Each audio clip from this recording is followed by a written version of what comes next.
Hey everyone, welcome to Raj economics and commerce classes. मैं हूं नीरज कुमार। जैसा कि आपको पता है सीयूईटी पीजी इकोनॉमिक्स है ना, उसका मैं पीवाई क्विज फिलहाल डिस्कस कर रहा हूं।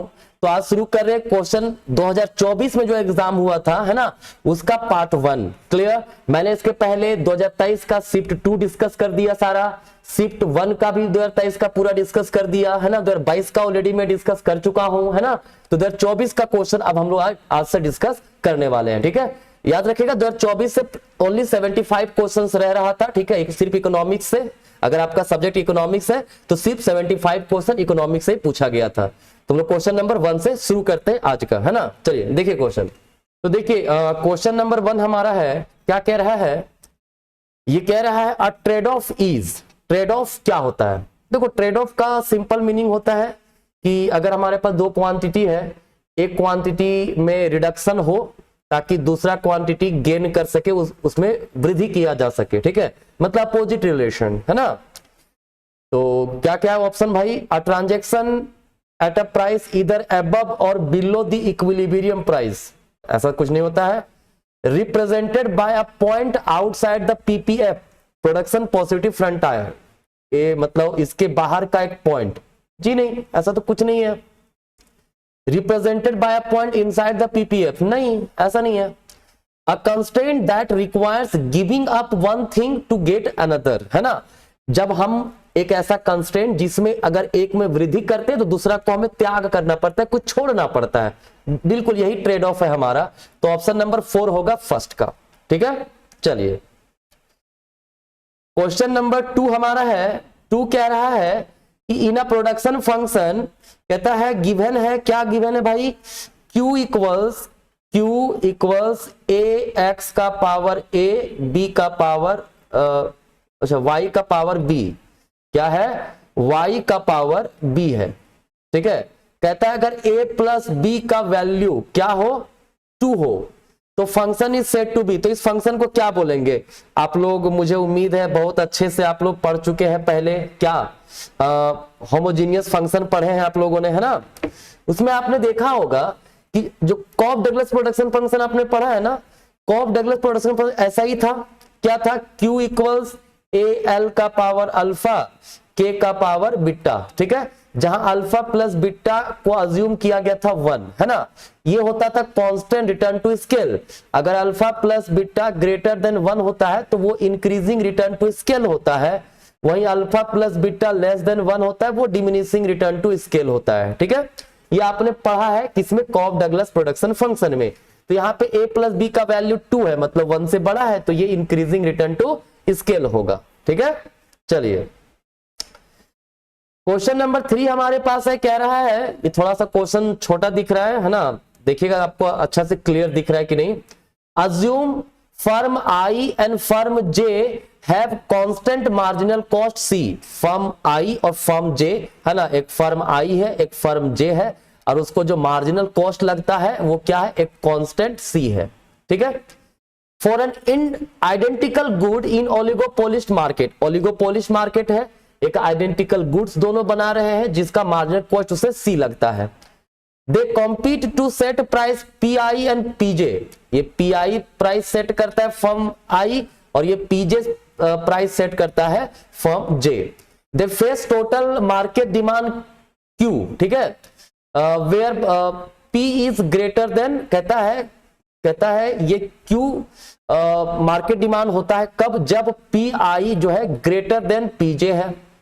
The demand for firm is zero if, और डिमांड जीरो हो जाता है अगर पी लेस देन होता है PJ. The demand for the firm is Q if P, Q होगा कब? क्यू हो रहा है, ये मतलब Q1 था। ठीक है, क्यू हो रहा है कब? जब पी आई इक्वल्स पीजे है। ठीक है ना। Then they share the market equally and hence demand for firm is Q/2. In the equilibrium the prices of the firm I and J are. देखिए इक्विलिब्रियम प्राइस जो ओलिगोपोलिस्ट मार्केट है, ठीक है, तो चाहेगा नहीं कि मार्केट डिमांड जीरो हो जाए, है ना। और अगर एक फर्म अपना प्राइस बढ़ाएगा तो दूसरा फर्म भी तो अपना प्राइस, मतलब अगर कोई फर्म बढ़ाया हुआ है प्राइस तो हम और आप बिंग अ कंज्यूमर जिसका हाईएस्ट प्राइस है उसके पास ना जाकर के लोअर प्राइस के पास परचेज करेंगे। ठीक है, तो ऐसे सिचुएशन में क्या होता है कि जब इक्विलिब्रियम तब होगा जब p i equals pj equals जो हमारा है मार्जिनल कॉस्ट हो वो, ठीक है। ये हमारा कंडीशन होता है ऐसे केस में ओलिगोपोलिश फर्म में। आपने पढ़ा होगा शायद एचआर वेरिएंट का बुक एक बार देख लीजिएगा, उसमें इसका डिटेल एक्सप्लेनेशन आपको मिल जाएगा, ठीक है। चलिए नेक्स्ट कहता है if y equals function of L K is a linear homogeneous production function, ठीक है।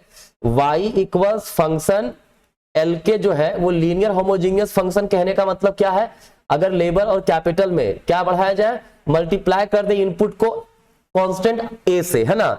मतलब वाई आई इक्वल्स क्या किया जाए, एफ ए एल ए के, तो यहां से क्या होगा वाई आई बराबर a कॉमन निकल जाएगा और a का पावर 1 रहेगा फंक्शन l के। ये हमारा लीनियर होमोजीनियस प्रोडक्शन फंक्शन का प्रॉपर्टी है, ठीक है। a का वैल्यू कितना है 2, तो वाई आई कितना हो जाएगा 2 इंटू फंक्शन ऑफ l के, ठीक है। तो अगर इनपुट को 2 मतलब a टाइम्स बढ़ाया जाए तो नया प्रोडक्शन भी a टाइम्स बढ़ रहा है, a का वैल्यू 2 है तो क्या होगा 2 टाइम्स प्रोडक्शन बढ़ जाएगा। आंसर होगा ऑप्शन नंबर 1 2। बहुत बच्चे कंफ्यूज होते हैं, इसमें कह देते लीनियर होमोजीनियस है तो 1 ही हो जाएगा, नहीं, a के बराबर बढ़ेगा, a टाइम्स बढ़ेगा, ठीक है। a का वैल्यू 2 है तो 2 होगा आंसर, ठीक है। चलिए नेक्स्ट हमारे पास क्वेश्चन नंबर 5 है, गेम थ्योरी क्वेश्चन है, इंटरेस्टिंग क्वेश्चन है, थोड़ा देखिए आराम से इसको समझिएगा, है ना। ये भी थोड़ा छोटा लिखा हुआ है। देखिए कहता है 2 फर्म है, फर्म 1 फर्म 2। जब 2 फर्म है तो या तो वो एक दूसरे को कोऑपरेट कर सकते हैं या कॉम्पीट कर सकते हैं, ठीक है। कहता है in the table firm 1 and firm 2 can compete cooperate to share market profit और कॉम्पीट विथ ईच अदर, ठीक है। The figure in the cells represent crore of profit in, मतलब प्रॉफिट दिया हुआ है, ठीक है। 5 है, 5 करोड़ 5 करोड़, ठीक है। फिर 10 जीरो मतलब 10 करोड़ और 0, ये प्रॉफिट को दिखा रहा है, ठीक है। कह रहा है अगर हम देखें क्या है, they can either compete with each other where they share 10 crore equally, ठीक है। कॉपरेट करेगा तो 10 करोड़ जो है वो क्या करेगा, आपस कॉपरेट दोनों करेगा तो 5 करोड़ है ना, 5-5 करोड़, दोनों 5-5 करोड़ जो है वो शेयर हो जाएगा। मतलब प्रॉफिट 10 करोड़ है मान लीजिए, ठीक है, तो आपस में शेयर हो जाएगा कब, अगर दोनों कॉपरेट करते हैं तब। इसको डिटेल में हम समझते हैं, इसको पूरा पढ़ते नहीं, डायरेक्टली मैं बता दे रहा हूं, ठीक है। देखिए फर्म 1 फर्म 2 है, अगर दोनों आपस में कॉपरेट करेंगे तो 5-5 करोड़ का प्रॉफिट होगा, ठीक है। अगर फर्म 1 चूज करता है कॉपरेट करना और फर्म 2 ये चूज करता है कॉम्पीट करना, तो फर्म 1 को 0 प्रॉफिट होगा और फर्म 2 को 100% 10 प्रॉफिट हो जाएगा, ठीक है। वहीं फर्म 1 अगर कम्पीट करना चाहता है और फर्म 2 कॉपरेट करना चाहता है तो फर्म 1 को 10 करोड़ का प्रॉफिट होगा और फर्म 2 को 0 प्रॉफिट, ठीक है। अगर दोनों आपस में कॉम्पीट करते हैं तो 2-2 करोड़ का प्रॉफिट आपस में होगा, क्लियर है। अब देखो यहां पे क्या रहा है कि इक्विलिब्रियम में क्या होगा, तो आपने नैश इक्विलिब्रियम पढ़ा होगा, ऐसा प्रिजनर डिलेमा भी पढ़ा होगा आपने, ठीक है। उसमें कहता है ऐसा सिचुएशन जहां से कोई भी फर्म हटना नहीं चाहेगा। देखिए फर्म, हम पहले ये 2 सिचुएशन को समझते हैं, पहले इसको और इसको समझते हैं। देखिए फर्म 1 क्या कर रहा है, कॉम्पीट कर रहा है, फर्म 2 क्या कर रहा है, ये कॉपरेट कर रहा है, तो 10 और 0 होगा। तो फर्म 1 तो यही ना सोचेगा भाई मैं कॉम्पीट करता हूं तो मुझे 10 करोड़ मिलेगा, ठीक है, और फर्म 2 अगर कॉपरेट कर दिया तो उसको तो कोई प्रॉफिट ही नहीं मिलेगा, ठीक है। लेकिन सेम वे में फर्म 2 भी तो सोचेगा कि ये काम करते मैं कॉम्पीट करता हूं, चूंकि अगर मैं कॉम्पीट करूंगा, फर्म वे कॉपरेट करेगा फर्म 1, तो फर्म 1 को 0 प्रॉफिट और फर्म 2 को 10 करोड़ मिल जाएगा, ठीक है। तो ये भी कॉम्पीट करना चाहेगा और दोनों एक ऐसे पॉइंट पे आ जाएंगे कि दोनों क्या करेंगे, दोनों कॉम्पीट करने लगेंगे, जिस कारण से दोनों को जो प्रॉफिट है 2-2 करोड़ का मिलेगा, ठीक है। तो नैश इक्विलिब्रियम यही है। कॉपरेट करता दोनों अगर तो बेनिफिट था, लेकिन हर फर्म ये सोचता है, फर्म 1 अगर मान लो कह रहा है कि कॉपरेट करेंगे हम, ठीक है, और फर्म 2 जो है वो सोचता है कि हम कॉम्पीट करेंगे, तो फर्म 2 को दिख रहा है ज्यादा प्रॉफिट कॉम्पीट करने पे है, और फर्म 1 को पता है कि भाई अगर मैं कॉपरेट किया और फर्म 2 कोऑपरेट नहीं किया तो फर्म 2 को तो पूरा प्रॉफिट मिल जाएगा, हमको कोई प्रॉफिट नहीं मिलेगा। तो ऐसा डिलेमा से बचने के लिए क्या करेंगे, सेफ साइड चलते हैं और कहां पे रहेगा, 2-2 पर रहेगा, जहां पे दोनों कॉम्पीट करेंगे। तो कॉम्पीट एंड कॉम्पीट है ना, फर्म 1 भी कॉम्पीट करेगा, फर्म 2 भी कॉम्पीट करेगा। ठीक है, चलिए नेक्स्ट कह रहा है keeping a consumer's income constant if x bundle is chosen, है ना, x bundle is chosen by a consumer when bundle y is available. ठीक है, ये हो रहा है। Then when bundle y is chosen, ठीक है, when x must not be feasible alternative, है ना। देखो एक्स अगर प्रेफर्ड हो रहा है वाई से, तो वाई सिंपली कहता है y will never be preferred if x is available. लेकिन अगर एक्स अवेलेबल नहीं है तभी वो जा रहा है वाई की ओर। ठीक है, ये वीक एक्सॉम जो हमारा है, ठीक है, ऑफ रिवेल प्रेफरेंस, इसका प्रॉपर्टी है ये। ठीक है, तो हमारा ऑप्शन 2 हो जाएगा, है ना। स्ट्रॉन्ग मतलब एक्सॉम्स में क्या कहता है, अगर एक्स प्रेफर करता है वाई और वाई को प्रेफर करते जेड से, ठीक है, तो z will never be prefer to x, ऐसा। ठीक है, मतलब ट्रांजिटिविटी इंक्लूड हो जाता है strong axioms of reveal preference में। ठीक है, तो इसका आंसर वीक एक्सॉम होगा, है ना। चलिए नेक्स्ट है, कह रहा है कोस्ट थ्योरम से रिलेटेड क्वेश्चन है, कहता है if 2 bargaining parties have 0 transaction cost, well defined property right over the good and there is no income effect, तो क्या होगा। देखिए 0 ट्रांजैक्शन कॉस्ट है, एक एग्जांपल लेते हैं, है ना।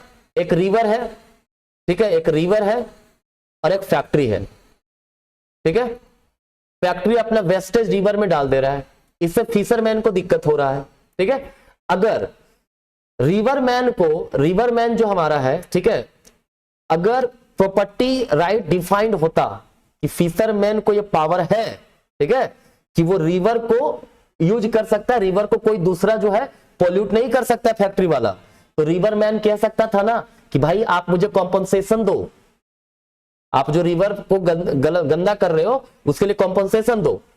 लेकिन अगर प्रॉपर्टी राइट ये डिफाइन है कि फैक्ट्री वाला अपना वेस्टेज डाल सकता है रिवर में, तो ऐसे समय में क्या होगा, ऐसे समय में रिवर वाला क्या कहेगा, कुछ पैसा देगा फैक्ट्री वाले को, कहेगा कुछ ब्राइब मेरे तरफ से लीजिए ताकि पॉल्यूशन कम करिए और पॉल्यूशन अब कम करने की कोशिश कीजिए। ठीक है, तो कहता है अगर 0 ट्रांजैक्शन कॉस्ट है, प्रॉपर्टी राइट वेल डिफाइंड है, तो हमेशा एक इफिशिएंट आउटकम में पहुंचा जा सकता है। तो आंसर होगा they will always reach an efficient bargaining solution for the good.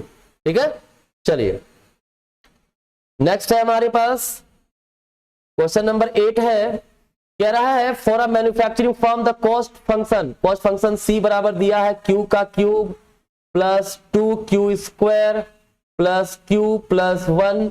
कहता था marginal and average cost at q बराबर 10, मतलब मार्जिनल कॉस्ट निकालना है जब q 10 होगा, तो मार्जिनल कॉस्ट कितना होता है भाई, डिफरेंशिएट करेंगे टोटल कॉस्ट को क्वांटिटी के रिस्पेक्ट में, 3q का स्क्वायर प्लस 4q प्लस 1, है ना। तो MC10 क्या हो जाएगा हमारा, मतलब q का वैल्यू 10 पुट कर देंगे, 10 का स्क्वायर प्लस 4 इंटू 10 प्लस 1, मतलब 341। ठीक है, ऐसा एक ही ऑप्शन वैसे दिख रहा है। चलिए एवरेज कॉस्ट क्या होगा, एवरेज कॉस्ट हमारा होता है, एवरेज कॉस्ट का फॉर्मूला है ना C बटा Q, है ना, C अपॉन Q।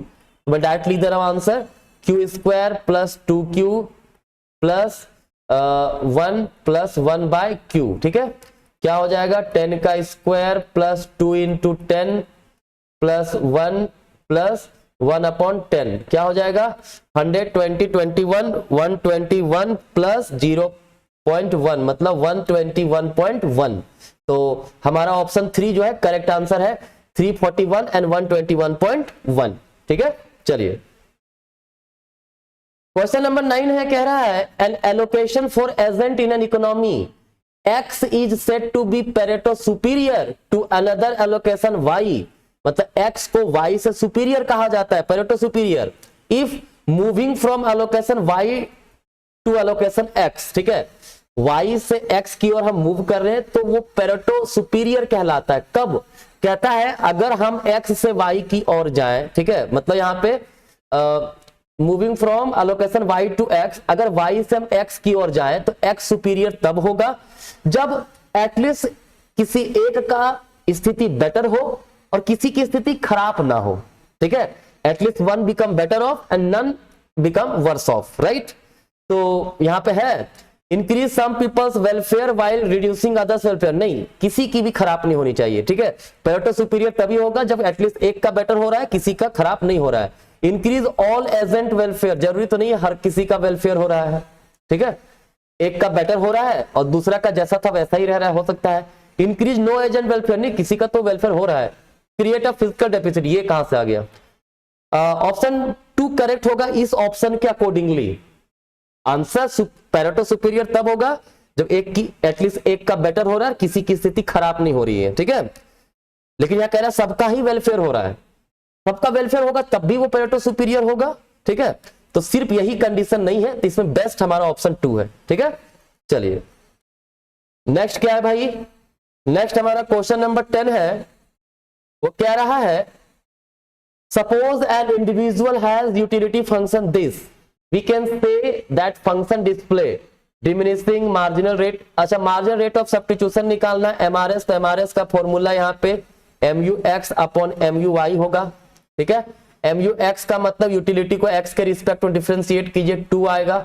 यूटिलिटी को y के रिस्पेक्ट में करेंगे तो MUY आएगा जो 3 है, और MRS ये हमारा क्या आ गया 2/3 जो कि कांस्टेंट है, तो ये constant return marginal rate of substitution को रिप्रेजेंट करता है, ठीक है।